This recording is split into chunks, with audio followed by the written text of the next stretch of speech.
Hello student, online classes में आपका स्वागत है। आज आपके सामने एक नया टॉपिक लेकर के आए हैं, सार्वजनिक वितरण प्रणाली। यानी सार्वजनिक वितरण प्रणाली क्या है, इसके संदर्भ में अध्ययन करेंगे। सार्वजनिक वितरण प्रणाली की कौन कौन से समस्याएं हैं, किन समस्याओं से जूझ रही है सार्वजनिक वितरण प्रणाली, इसके संदर्भ में अध्ययन करेंगे। सार्वजनिक वितरण प्रणाली का महत्व क्या है, इसके विषय में भी अध्ययन करेंगे। डियर स्टूडेंट, ये क्वेश्चन बहुत दिन से देख रहे थे, बहुत ही महत्वपूर्ण क्वेश्चन है। बोर्ड एग्जाम में कई बार ये क्वेश्चन रिपीट हुआ है, इसलिए इसको वीडियो बनाने की आवश्यकता पड़ी। तो डियर स्टूडेंट, आज की वीडियो बहुत इंटरेस्टिंग है। सार्वजनिक वितरण प्रणाली क्या है, बहुत सरल शब्द हम लोग समझेंगे। तो चलिए विषय वस्तु स्टार्ट करते हैं और अध्ययन करते हैं सार्वजनिक वितरण प्रणाली क्या है। जैसा कि आप नाम से देख रहे हैं, सार्वजनिक वितरण प्रणाली, बहुत सरल शब्दों में हम लोग समझेंगे। सार्वजनिक मीन्स होता है सरकारी, प्रणाली मतलब एक सिस्टम है, और वितरण मतलब जो वितरित किया जाए। तो ऐसा कौन सा सिस्टम है जो वितरित किया जाता है, तो एकदम सरल शब्दों में समझेंगे कि सरकारी एक ऐसी व्यवस्था जो वितरित किया जाता है। कुछ खाद्य वस्तुएं होंगी, कुछ आवश्यक वस्तुएं होंगी जो गरीब लोगों को वितरित की जाती हैं। तो इस तरह से ये कैसी प्रणाली है, ये सरकारी प्रणाली है, निजी नहीं बल्कि सरकारी प्रणाली है, सार्वजनिक प्रणाली है। और इस प्रणाली के अंतर्गत कुछ आवश्यक वस्तुओं को वितरित किया जाता है। तो ये कॉन्सेप्ट है, थोड़ा सा ऐसे इस तरह से सरल शब्दों में समझें, तब उसकी हम लोग व्याख्या करेंगे। तो सार्वजनिक वितरण प्रणाली यानी वितरण प्रणाली की एक ऐसी व्यवस्था है जिसमें उपयोग की कुछ वस्तुएं अथवा खाद्य पदार्थों को न्यूनतम मूल्य पर ज़रूरतमंद लोगों को, यानी जो निर्धन हैं, जो गरीब हैं, लोगों को उपलब्ध कराया जाता है। उसे क्या नाम दिया गया, सार्वजनिक वितरण प्रणाली। तो यह एक ऐसी प्रणाली है जो खाद्य वस्तुएं व अन्य चीज़ें, जैसे केरोसिन भी दिया जाता था, बंद हो गया, बहुत सारी चीज़ें हैं। तो खाद्य अनाज सब्सिडी पे लोगों को, ज़रूरतमंद लोग जो हैं, गरीब लोग जो हैं, उन्हें उपलब्ध कराया जाता है। इसी प्रणाली को नाम दिया गया सार्वजनिक वितरण प्रणाली। तो डियर स्टूडेंट, बहुत सरल शब्दों में आपने समझा कि सार्वजनिक वितरण प्रणाली क्या है। तो एक ऐसी प्रणाली जो ऐसी व्यवस्था है जिसमें उपयोग की कुछ वस्तुएं अथवा खाद्य पदार्थ को न्यूनतम मूल्य पे, बहुत कम मूल्य पे लोगों को प्रदान किया जाता है। तो इसलिए प्रणाली को नाम दिया गया सार्वजनिक वितरण प्रणाली। अब इसी प्रणाली के अंतर्गत हम लोग इसकी कमियों के संदर्भ में अध्ययन करेंगे। सार्वजनिक वितरण प्रणाली की क्या क्या कमियां हैं। हर सरकारी प्रणाली में, हर व्यवस्था में कुछ न कुछ कमियां होती हैं, और उन कमियों के कारण वो व्यवस्था सही रूप से कार्य नहीं कर पाती है। तो सार्वजनिक वितरण प्रणाली में भी कमियां हैं, और इस कमियों के कारण गरीबों को जो खाद्यान्न उपलब्ध कराया जाता है, जिसके कारण उन्हें अनेक समस्याओं का सामना करना पड़ता है। तो आइए चलिए देखते हैं कौन कौन से कमियां हैं, कौन कौन सी समस्याएं हैं जिनके कारण यह प्रणाली सही तरीके से काम नहीं कर पा रही है। तो सबसे पहला क्या है, सार्वजनिक वितरण प्रणाली की कमियों के अंतर्गत भ्रष्टाचार। भ्रष्टाचार एक ऐसी बीमारी है, कैंसर की तरह है। जिस संस्था में, जिस व्यवस्था में भ्रष्टाचार है, वहाँ पे कभी भी ना नैतिकता की अपेक्षा की जा सकती है, ना इसमें कर्तव्य परायणता की अपेक्षा की जा सकती है, ना जिसकी जो व्यवस्था, जो प्रणाली जिसके लिए बनाई गई है उसका उसे लाभ सही रूप से मिल पाता है। तो भ्रष्टाचार बहुत ही एक कैंसर की तरह खाया जा रहा है पूरे तंत्र को, जिसका जो उसके असली या वास्तविक हकदार हैं उस योजना का लाभ उन्हें नहीं मिल पाता है। तो भ्रष्टाचार जो है, इस प्रणाली में भी यही चीज़ है, जो अनाज गरीबों को वितरित करने के लिए आता है कम मूल्य पे, कुछ लोगों को प्राप्त हो जाता है, बाकी अनाज उसे ब्लैक में मार्केट में पहुंचा दिया जाता है, बेच लिया जाता है। तो इस तरह से कोटे की जो दुकानें हैं, राशन की जो दुकानें हैं, जहां पे इस वितरण प्रणाली के माध्यम से गरीबों को अनाज मुहैया करा जाता है कम मूल्य पे प्रदान करने के लिए, तो उसमें बहुत कम लोगों को प्रदान किया जाता है, ज़्यादातर उसे बेच दिया जाता है और उसका दुरुपयोग किया जाता है। यानी कि 20% से लेकर के कुछ परसेंट लोगों को वितरित किया जाता है, और ज़्यादातर उसे क्या किया जाता है, उसे ब्लैक में बेच दिया जाता है। तो यह प्रणाली भी भ्रष्टाचार के भेंट चढ़ गई है, इसमें भी जो है कमियों में सुधार होना चाहिए। डियर स्टूडेंट, इस तरह से आपने अध्ययन किया कि सार्वजनिक वितरण प्रणाली में बहुत सारी कमियां हैं। इस प्रणाली के अंतर्गत जो अनाज गरीबों को वितरित करने के लिए आता है, वो गरीबों को वितरित नहीं किया जाता या बहुत कम मात्रा में वितरित किया जाता है, और वह अनाज ब्लैक मार्केट में बेच दिया जाता है, यानी कालाबाजारी कर ली जाती है। तो इस तरह से यह प्रणाली भी भ्रष्टाचार के भेंट चढ़ गई है।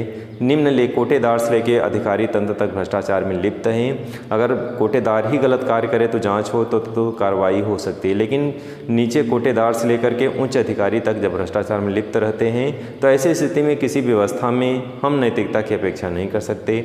उस व्यवस्था में में सही कार्यों की अपेक्षा नहीं कर सकते कि जो योजना का लाभ, जो योजना गरीबों के लिए बनाई गई है उसका हक उन्हें मिल पाएगा। क्योंकि भ्रष्टाचार जब तक रहेगा जिस सिस्टम में, जिस व्यवस्था में, जिस प्रणाली में, वो प्रणाली में हमेशा एक कैंसर की तरह, बीमारी की तरह वो घेरे रहेगी और कभी भी जो वास्तविक हकदार है उस प्रणाली का, उसे उसका लाभ नहीं मिल पाएगा। तो सार्वजनिक वितरण प्रणाली भी भ्रष्टाचार के भेंट चढ़ी है, जो ये सबसे बड़ी क्या है, समस्या है।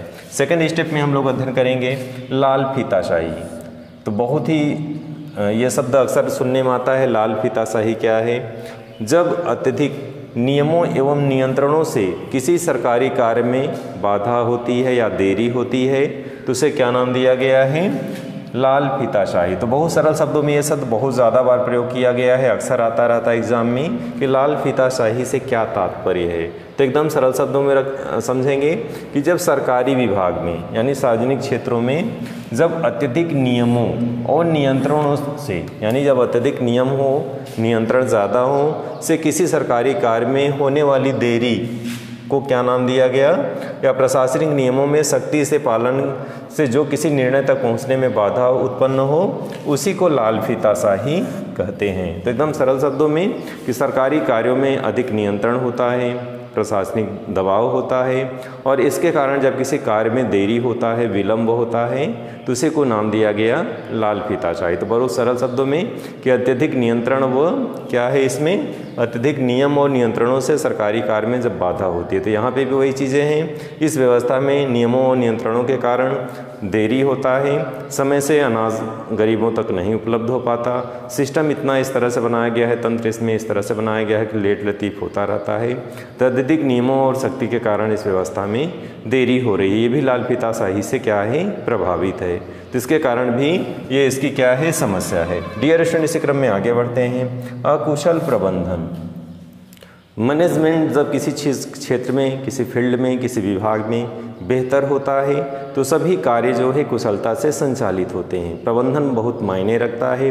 कोई भी क्षेत्र आप देख लें, किसी भी क्षेत्र में अगर कुशल प्रबंधन, कोई भी व्यवस्था है, अगर उसमें कुछ लोग उस प्रबंधन को निपटाने वाले हैं, यानी उस प्रबंधन को इस तरह से करते हैं वो कार्य प्रणाली बहुत सही तरीके से, सरल तरीके से किया जा सके। लेकिन जिस व्यवस्था में जब प्रबंधन नहीं होता, मैनेजमेंट बहुत ही मायने रखता है। आपके पास कितने भी अच्छे बेहतर संसाधन हों, लेकिन जब उसका प्रबंधन नहीं होगा तो कार्य कभी भी ठीक तरीके से संचालित नहीं हो पाता। तो सार्वजनिक विभाग में भी यही समस्या है। सार्वजनिक विभाग में कुशल प्रबंधन के कारण यह प्रणाली समस्याओं से जूझ रही है। जैसे आप देखते हैं प्राइवेट सेक्टर में प्रबंधन अच्छा होता है और उसमें लेट लतीफ़ी नहीं होता, सारे कार्य बहुत बेहतर तरीके से हो जाते हैं। जबकि सार्वजनिक क्षेत्रों में क्या होता है, कुशल प्रबंधन न होने के कारण जो है अनेक समस्याओं का सामना करना पड़ता है।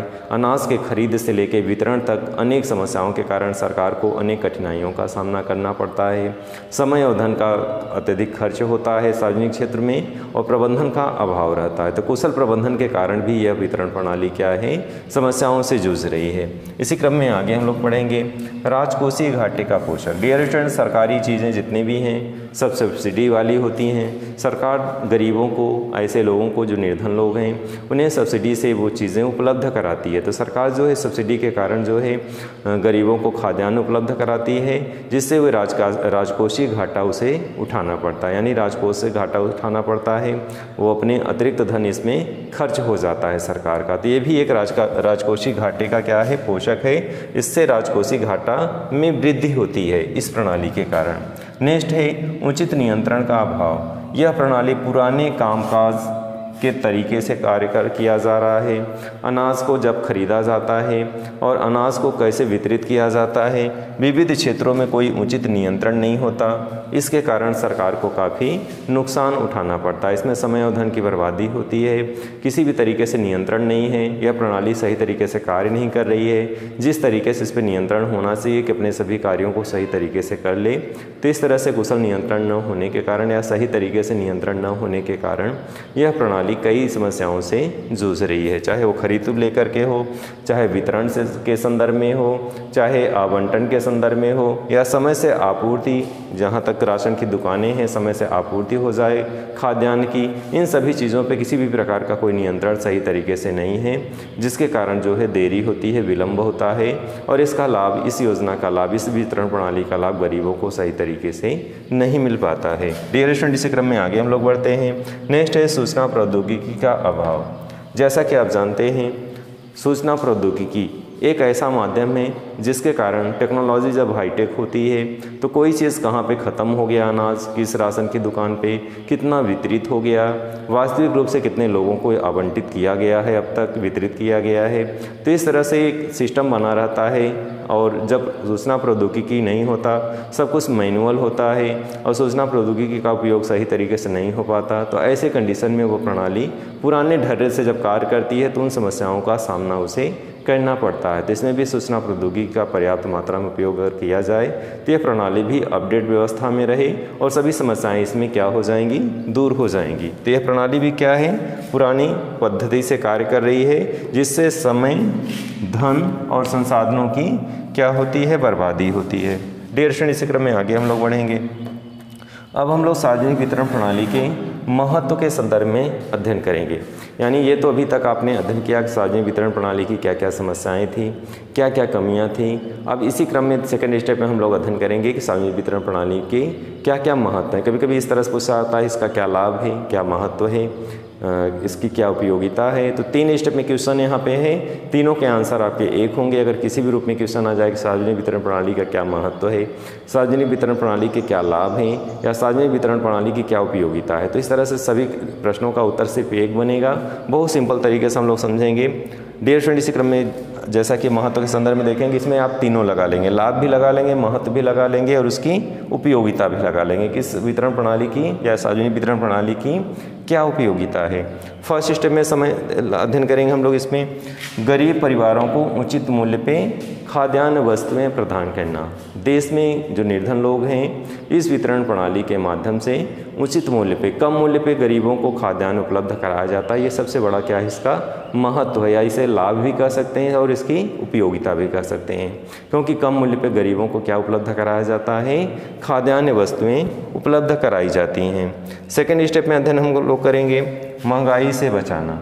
गरीब लोग जो हैं, निर्धन लोग जो हैं, जब महंगाई में वृद्धि हो जाती है तो ऐसे गरीब लोग, निर्धन लोग अनाज को खरीद नहीं सकते, और अनाज को जब खरीद नहीं पाएंगे तो देश में एक समस्या बनेगी, अकाल की स्थिति बनेगी, लोग भूखे मरेंगे, सूखा पड़ जाता है, बाढ़ जब आ जाता है, प्राकृतिक आपदाएं आ जाती हैं, कई समस्याएं होती हैं, लोग बेरोजगार होते हैं। कई समस्याओं के कारण जो है महंगाई बढ़ती है, और इस महंगाई के कारण जो है गरीब लोग इसको खरीद नहीं सकते। तो महंगाई से गरीबों को क्या करना है, बचाना है कि महंगाई का प्रभाव उन तक न पड़े। तो सरकार का जो है इस प्रणाली के माध्यम से गरीबों को महंगाई से बचाना होता है। डियर स्टूडेंट, इसी क्रम में आगे हम लोग बढ़ेंगे। नेक्स्ट अगला है समाजवादी लोकतांत्रिक व्यवस्था प्रणाली। जैसा कि आप जानते हैं, वर्तमान समय में लोकतंत्रीय व्यवस्था यानी सभी देश, ज़्यादातर अधिकांश देश लोकतांत्रिक व्यवस्था प्रणाली अपनाया गया है हर देशों में। और लोकतांत्रिक व्यवस्था प्रणाली का एक नैतिक जिम्मेदारी होती है इस सिस्टम में, इस व्यवस्था में, कि समाज में समरसता बनी रहे, समाज में कोई भूखा न मरे, समाज में कल्याणकारी योजनाएं चलाई जाएं, जो निर्धन और गरीब लोगों को उसको एक सहारा के रूप में कार्य मिल सके, यानी उसे भोजन उपलब्ध कराना, उसे खाद्य उपलब्ध कराना। तो ये सार्वजनिक वितरण प्रणाली भी एक लोकतांत्रिक प्रणाली का एक मूल है, यानी समाजवादी व्यवस्था है, लोक कल्याणकारी व्यवस्था है। और इस योजना, इस भावना के तहत कि लोकतांत्रिक देश में लोकतांत्रिक सरकार जहाँ पे है, उस देश में गरीबों का ध्यान रखा जाता है, उस देश में निर्धन लोगों को खाद्यान्न पहुँच बनाई रखी जाती है, जिससे वे भूखे न मरने पाएँ। तो ये समाजवादी व्यवस्था है। एक लोकतांत्रिक देश में या एक लोकतांत्रिक व्यवस्था में यह अपेक्षा की जाती है सरकार से, वह उसकी नैतिक जिम्मेदारी होती है कि गरीबों को, निर्धन लोगों का वो ख्याल रखे, उनके हितों की रक्षा करे। तो इस तरह से इस योजना के माध्यम से ये दोनों चीज़ें उनका पोषक हो जाता है, यानी समाजवादी व्यवस्था का भी पोषण हो जाता है और लोक कल्याणकारी व्यवस्था का भी पोषण हो जाता है। ऐसी योजनाओं से, ऐसी क्रियाओं से सरकारी जो भी योजनाएं इस तरह से चलाई जाती हैं गरीबों के लिए, निर्धनों के लिए, इन कार्यों के माध्यम से, इन योजनाओं के माध्यम से समाजवादी व्यवस्था का पोषण होता है, लोकतांत्रिक व्यवस्था का पोषण होता है। इससे दोनों चीज़ें मजबूत होती हैं। अगले क्रम में हम लोग अध्ययन करेंगे खाद्य गरीबों के पहुंच में रहे।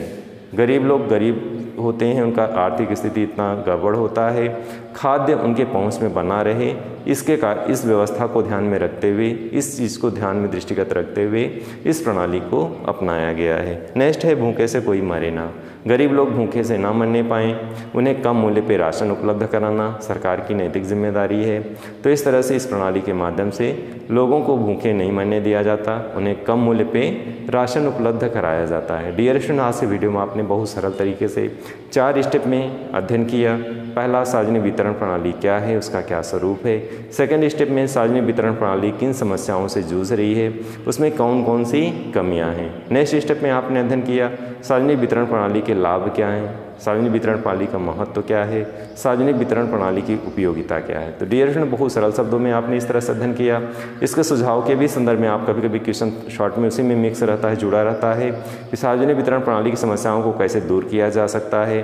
तो इसमें बहुत सारी परिवर्तन की चीज़ें हैं, जैसे इसमें सूचना प्रौद्योगिकी का उपयोग किया जाए, लाल फीताशाही जो देरी होता है, नियंत्रण बहुत ज़्यादा है, उसको एक ऐसा सिस्टम बनाया जाए जिससे देरी या विलंब न होने पाए और समय से क्या पहुंच जाए, खाद्यान्न वस्तुएं राशन की दुकानों में पहुंच जाएं समय से और गरीबों को उपलब्ध हो जाए। अगली चीज़, इसको कड़ाई से जांच होनी चाहिए, जो भ्रष्टाचार इसमें व्याप्त है। तो इस प्रणाली को समय समय पर जांच की जानी चाहिए, कितने वास्तविक लोगों को ये राशन उपलब्ध कराया गया या नहीं कराया गया। और अगले स्टेप में आप इसमें अपने सुझाव इस तरह से दे सकते हैं इस प्रणाली को चुस्त दुरुस्त बनाने के लिए कि इस वितरण प्रणाली में जब समय समय पर सरकार जाँच होगी, समय समय पर नियम बनाए जाएंगे, समय समय पर सभी कार्य संपादित किए जाएंगे, तो ये समस्या जो इसमें है वो अपने आप दूर हो जाएगी। तो इस प्रणाली के संदर्भ में अपने बहुत सारे सुझाव दे सकते हैं कि कैसे इस प्रणाली को सही किया जा सकता है, इस प्रणाली में जो जो समस्याएं हैं उनको कैसे सही किया जा सकता है। इस प्रणाली में देखा होगा अनाज खुले स्थानों में रखे जाते हैं, भंडारण गृह की व्यवस्था नहीं है, तो भंडार गृह की व्यवस्था की जानी चाहिए। सरकार जो है अनाज को जो रेलवे स्टेशनों पर खुले स्थानों पर रख देती है खरीदने के पश्चात किसानों से, या फिर ऐसे जगहों पर रख देती है जहाँ चूहे खा जाते हैं, खुले स्थानों पर पानी बारिश होती है, भीग जाता है, नमी के कारण अनाज खराब हो जाता है। तो भंडार गृह का अभाव देश में है, तो भंडार गृहों का विस्तार करना चाहिए। तो इसमें इस तरह से इस प्रणाली के सुझाव यानी विकास के संदर्भ में, इस प्रणाली की समस्याओं को दूर करने के संदर्भ में आप अपने सुझाव दे सकते हैं। तो बहुत सरल शब्दों में आपने इस टॉपिक को अध्ययन किया। ये टॉपिक बहुत ही महत्वपूर्ण था, एग्जाम में कई बार ये क्वेश्चन आ चुका है, इसलिए इस टॉपिक पर वीडियो बनाना पड़ा। कभी कभी लगता है कुछ प्रश्न बहुत सरल होते हैं, लेकिन कभी कभी उन प्रश्नों को हम सरलता को इस तरह से अनदेखी कर देते हैं कि सब प्रश्न ऐसे ही है, लेकिन वो प्रश्न बहुत ही महत्वपूर्ण होता है। तो डियर स्टूडेंट, इसलिए इस टॉपिक पे हमें वीडियो बनाना पड़ा। आप इस वीडियो को बहुत सरल तरीके से अध्ययन किया, बहुत सरल तरीके से देखे। अगले वीडियो में नए विषय पर फिर से मिलेंगे, तब तक के लिए धन्यवाद।